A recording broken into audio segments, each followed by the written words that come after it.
Can you see this? Is it clear enough? Because it looks pixelized though. Okay, the one thing I just wanted you to pay attention to in here is the growth rates of our GDP. Because that is, it gives you a look into the economy of the country. In fourth quarter of 2013, we had a 6.3% growth. Same period year on year. However, in the 2014, we had 6.9% as a GDP growth. That is high. If you look at across the Southeast Asian nations, we have one of the highest, in fact, the highest so far. Now for this period. If you look at the annual though, it's 7.2 for 2013 and 6.1 in 2013, for 2012 and 2013. Now, why is that? I don't know if any of you remembers Typhoon Haiyan. Typhoon Haiyan, that kind of wiped out the Philippines a bit and our beaches.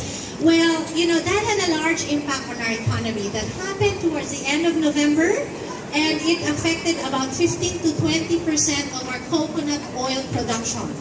And coconut is one of our biggest local produce. So that's everything from the leaves to the fruit, to the milk itself, to the coconut water, the husk. So because of that, it was such a chief agricultural product of the country.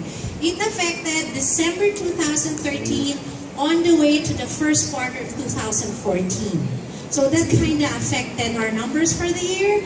But if you look at it, despite such a big calamity, we are still on a very good level of growth as a country. Okay? Now, here, if you look at the growth, contribution to growth, household consumption is 3.7. Their basket, the dispensing basket per family. Household consumption is one of the highest contributors.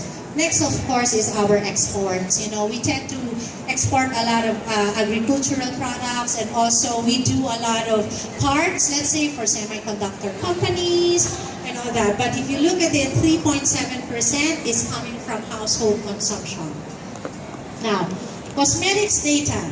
From Euromonitor's report in 2010, they showed the Philippines being the third largest consumers of beauty products. Number one, of course, is Thailand. And secondly, is Indonesia. What can I say? Katmani is more powerful than me. Okay. The second one is Indonesia, but closely behind Indonesia is the Philippines. Again, if you look at the population, 103 million. You're looking at that as your market. Okay. Now, for the categories, you will see, I'm showing you 6 years now. 6 years growth or disgrowth of each category. Okay? You know what? Since you're taking photos, I think, where's Jessa? Organizer of UBM, are you here? I can share the presentation material to you guys. Since you're here and listening to me, thank you. For being here, for being present, you can just ask for a copy of my presentation. That way you can pay attention to what I'm sharing instead of taking photos. Is that okay? Is that better for you?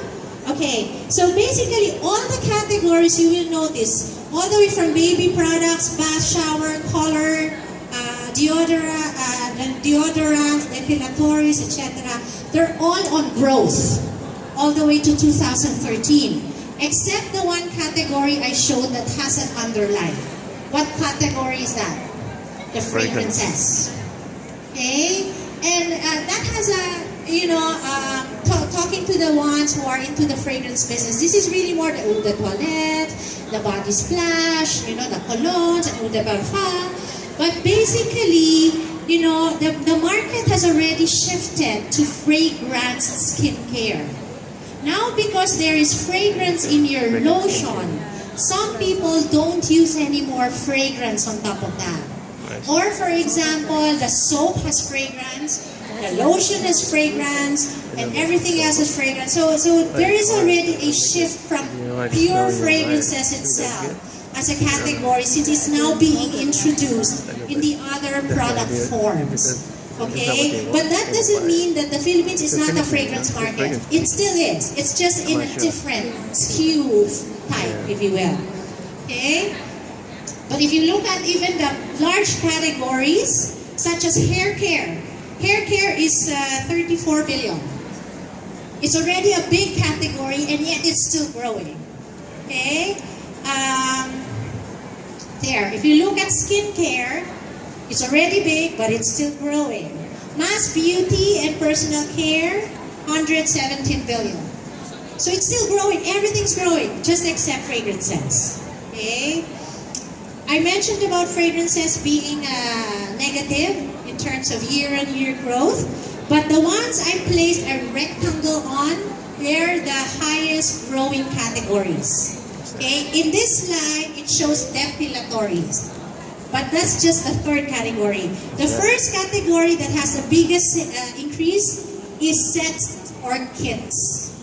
Okay, so if you have a set of, let's say, a cleanser, toner, moisturizer, that will be a hit. You know, Proactive, the American brand, when it came to the market, you know, they sold like hotcakes. Or the whole Obaji set, that sold like hotcakes. The other form also that sold a lot of this are travel sets. Okay, we have 7,100 islands. Philippines like to travel in its own islands. If you haven't been there, please come to either Boracay or Coron. I will welcome you. Not literally though, but you know, the intention is there. But you know, because of that, there's a lot of the local tourism. And also because of the airline restriction that you cannot bring big size liquid products. So if you're only out there for a week and you bring smaller sizes of shampoo, conditioner, and all of that. So that's the reason why the sets and kits are also shot up, you know, very, very significantly. If you look at that growth, it's almost the same growth as airline tickets and credit card uses in the Philippines. So they're all linked together with the local tourism. Okay? The second highest growth would be skincare, sun care. Sun care because, and later on I will talk more about this, because there has been a change of lifestyle. There are more, you know, they do a lot of the Ironman competitions in the Philippines. They do marathons. And then, other than that, there's also greater awareness against skin cancer. Do you know that even for us, the one with the brown skin race, we do suffer from skin cancer. And it's even worse for us than the Caucasians. Why? Because the Caucasians, when you see a pigmentation, you can see it immediately. And therefore, you can immediately report it to your dermatologist. And something can be done about it. Usually for darker skinned people like myself, it takes a while to notice a pigmentation. By the time that it's actually noticeable and you go to a dermatologist, it's already a higher stage of skin cancer. So it becomes more deadly. So I guess my point here, and you know, this is what a lot of our dermatologists back home in the Philippines, is they drive home the point that sun care should be part of your daily skincare regimen, especially that we live in a tropical country. Okay, it's not just to widen and to look yourself, you know, prettier. It is a real skin health concern. And because the dermatologists are very much into that, they drive it down to the minds of their patients, who then become our consumers. Okay? The third one is depilatories. I don't know if it's true here in Thailand also, but is hair removal a big thing here?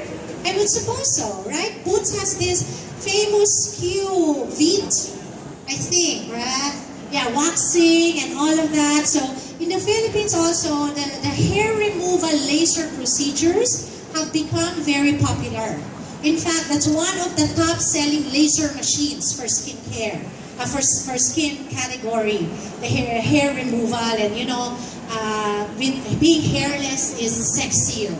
Okay, so, and of course that goes along with the take-home products, do-it-yourself depilatories as well. Okay, has it been helpful so far? information? Is it something you like? Okay. Now, just very quickly, I'll just show you. Philippines has a very well-developed retail and wholesale structure. You know, I guess like Thailand, we have big. If you have Central, the chain, we have the SM. You know, so it's very easy. You talk to one buyer, it goes immediately to a lot of, point of sale immediately. There's about 3 biggest department store retailers that are all local. Actually, we don't have much of a foreign branded retailer. You know, maybe except for 7-Eleven, but otherwise, most of the major malls are owned by the locals themselves. No? Store-based remains to be 85%.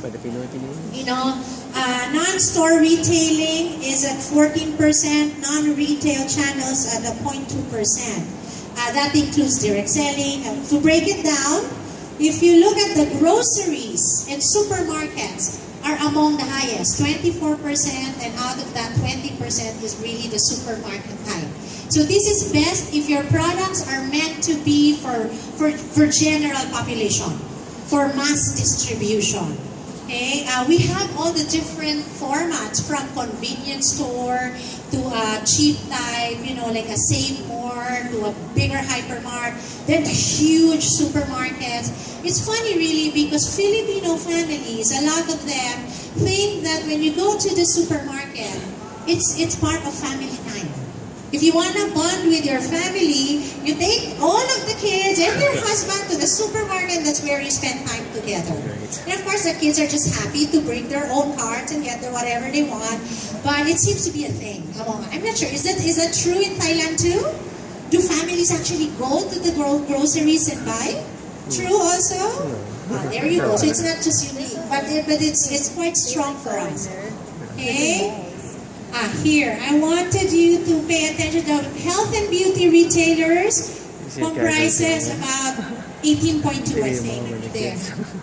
And then pharmacies and drugstores, I tend to put them together, 11.2. Why? Because Watson's is one of our biggest retailers for health and beauty drugstores. So if you have a relationship either in your Watson's here or in your own home country, just ask them for you to be endorsed to the Philippine office, then it's fast for you to get in. Okay? And then, the other one here, I wanted to point out, direct selling shows 14.6% in 2012. To be honest, that's not true. I think it's so much more. But, you know, it depends if they really declare their sales officially to the government. So I really think it's so much more. It's just that it's an underground economy. But we have, you know, even my own household help at home. One time I remember I came home, there was a bag full of money. And then my child then was 2 years old and was holding, money! Where did you get that money? Whose bag? It's from his yaya, from my household help, who takes care of it. Because she does very good business selling to other household help in the village.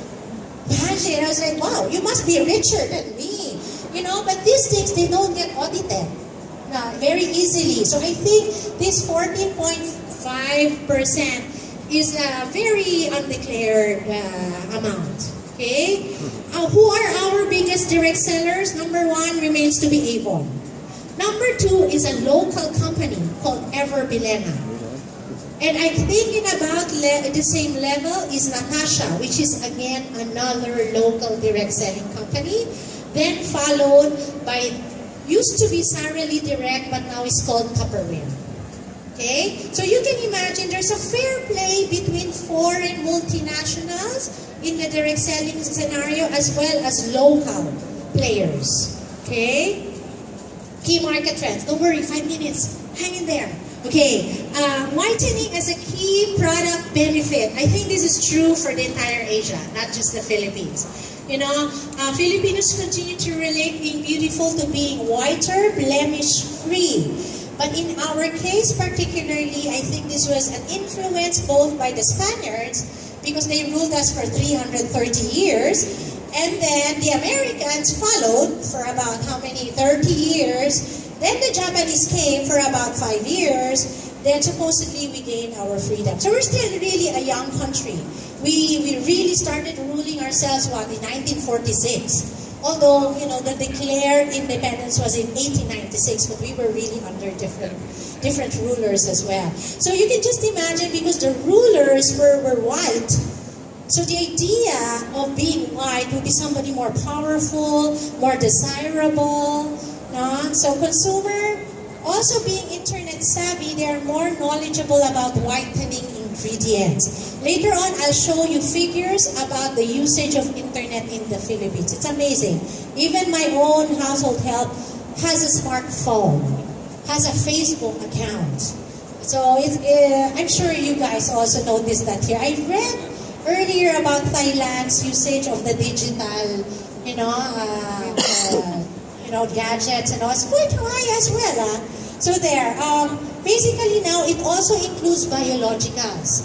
And this is also true. I went around, I think some of the exhibitors here are selling products that you take in as a supplement, but also helps in the whitening process. So that's also true in the Philippines. Now, the obsession of becoming whiter has even translated to the whitening feminine wash.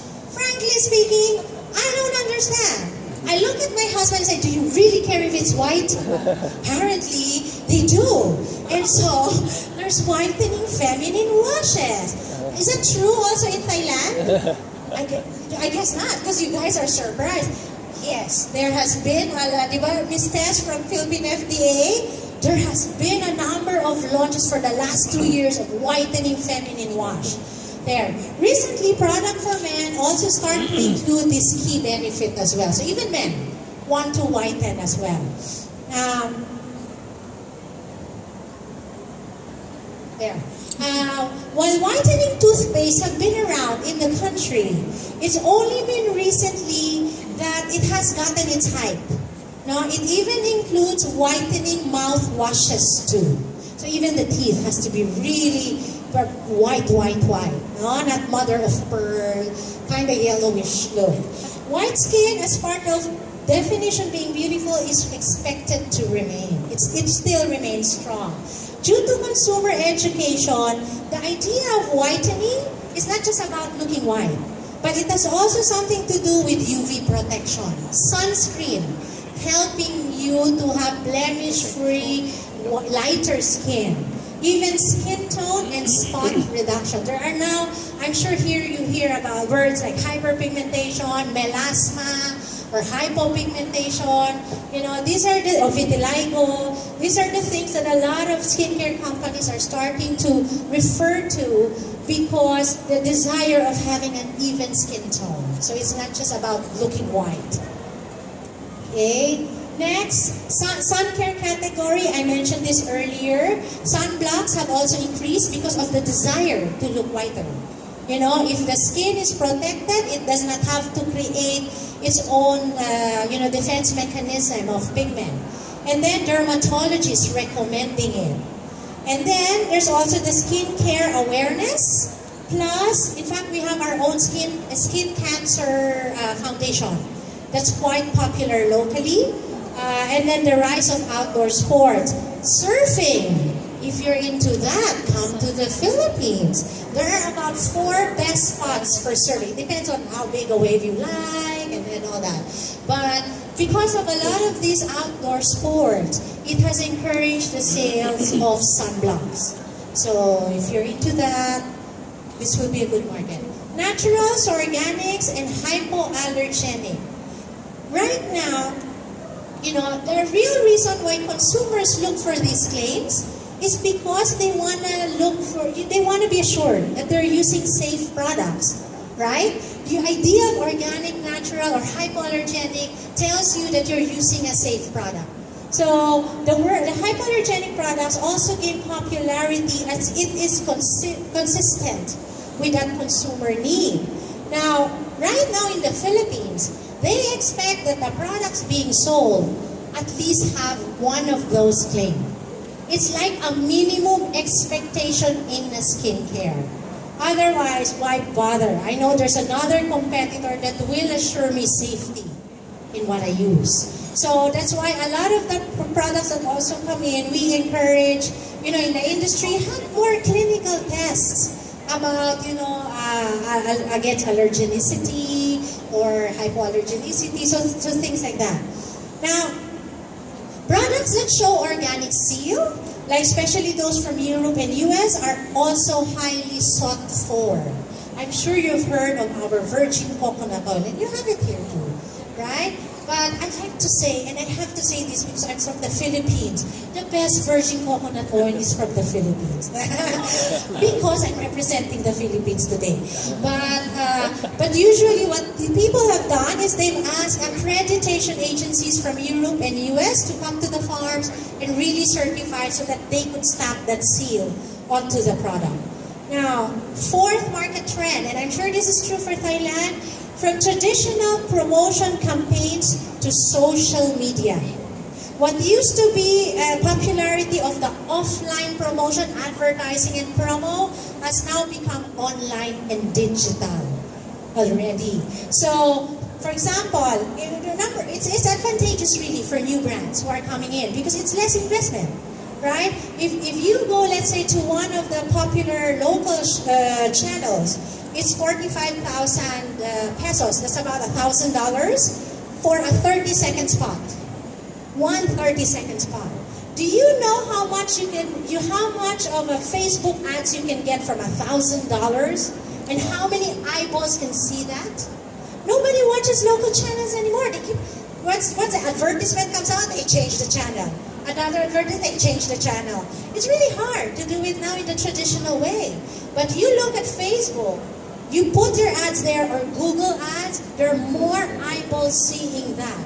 Now, brands have also used, and I'm sure this is true for Thai, because, we love also our own local celebrities. We tend to be starstruck. So sometimes they look at the social media of the celebrity in order to consider that as an endorser. So let's say, the celebrity Ken Mani, why don't we consider her for skincare? You know what companies do first? I go to Ken Mani's Facebook. How many friends does she have in Facebook? How many followers does she have in Instagram? Does she have a Pinterest? Does she, all of that. Once they see that the following is huge, then brands choose that. There has been a change of that already within the Philippines. Okay? Use of social media for exclusive offers and promotions. So easy. You think of an offer, ask your creative team to design, put it up in the internet, in 24 hours you have something. Rather than, I need to go to my printer, print a poster, print a huge billboard sign, or that takes another 30 days? Right? So the digital platform has become very useful for that. Then the emergence of deal sites such as Ensogo, Metro Deal, Deal Grocer. There's another one, Ayala Deals. That could be a good platform if you plan to launch in the Philippines. Okay? At least for an introduction. Or if your product or if your business is into clinics, laser services, they do a lot of that. No? In the deal sites. There. And then, did you know that? Remember how much was our population last year? 100 million. 38 million use the internet. Sorry. It's already time. 3 more slides, I think. Okay. So, 70% of that 38 million is under 30 years old. Remember, I showed you the general population age earlier. That's a huge chunk. And that's the age before they get married. Okay? So they spend for themselves, they use the internet a lot, and then it is a large population chunk. And then desktops, 14%, 8% decrease in minutes spent. 22 million are FB users. So just put ad in an FB, you already see 44 million eyeballs that will see your ad. 3 billion pesos were spent in 2013 just on advertising in digital. Okay, the Philippine lead supposedly, and I'm sure somebody in Thailand will refute this. Supposedly, the Philippines leads Southeast Asia in terms of brand engagement. Filipinos like to write in the brand's walls, in FB, they like to complain or to give praise, or they want to say, I love this product. They like to engage with the brand online. And that's rare. Because people usually just look at online to get information. They go to a store to interact. Yes, they like to interact online. Okay? But is traditional brick and mortars gonna die? No. They will remain to complement online. Why? Most people still look at the internet to get information. But most Filipinos still prefer to buy a product when they actually see it, touch it, experience it, talk to an expert before they decide to buy it. So the brick and mortar is still important. I mean, you can start with digital as your platform to launch, but I will encourage you to still go to brick and mortar. This could be through existing retailers or create your own stores. Some startup companies begin with e-commerce platform. There. Okay? These are some online retailers. We have Ava, Halo Zalora, I'm sure you know. I think they're here. Lazada, Taste Central. This is the one thing about the e-commerce business in the Philippines. We use English. Do you know that we have about 50 plus dialects in the Philippines because we are 7,100 islands? Our national language is Filipino, but it's used by minority than majority. Majority speaks Bisaya. I am a Bisaya. You ask me to speak in Filipino, I cannot. Believe me, you will. And I know it's our national language, but because it was more politically motivated when they chose that. So if you go to the Philippines, 100%, I can assure you, even the street kid can speak in English. It's more a normal language. I speak to my children at home in English. My children go to international school. They speak English. Our legal system, our laws are written in English. Our judicial system, the courts, they write in English. So English is a predominant language in the Philippines more than the local language. So when you launch there, you know, if you have English packaging, if you have English brochures, it will work in the Philippines. You don't have to translate locally. In fact, I will give you a tip. If you translate it to a specific language, the other speaking dialects will not buy it because you used another dialect. English is a more neutral, it's a more neutral language for us. So it's easy to launch. Later on, we will have somebody from Philippine FDA to share how easy it is also to register with the Philippines. Well, I am very proud to say that our Philippine FDA follows the ASEAN cosmetic directive to the letter, right? So there. Anyway, consider these figures: 1 billion e-commerce revenue US dollars in 2013. 85% of that is airlines and hotels. I mentioned about tourism. 15% online retail. Okay? Next, and then of course, I'll go straight. You have beauty boxes here. I know in Thailand, you know where they put samples and people subscribe to it. We also have that in the Philippines. And we have these following brands: PDJ Box, Glamour Box, and Salad Box. Okay? That's it. How late was that? 3 minutes, 5 minutes, I'm so sorry. So there, that's it. That's my presentation. I'm hoping it was very helpful for you. Thank you. Thank you.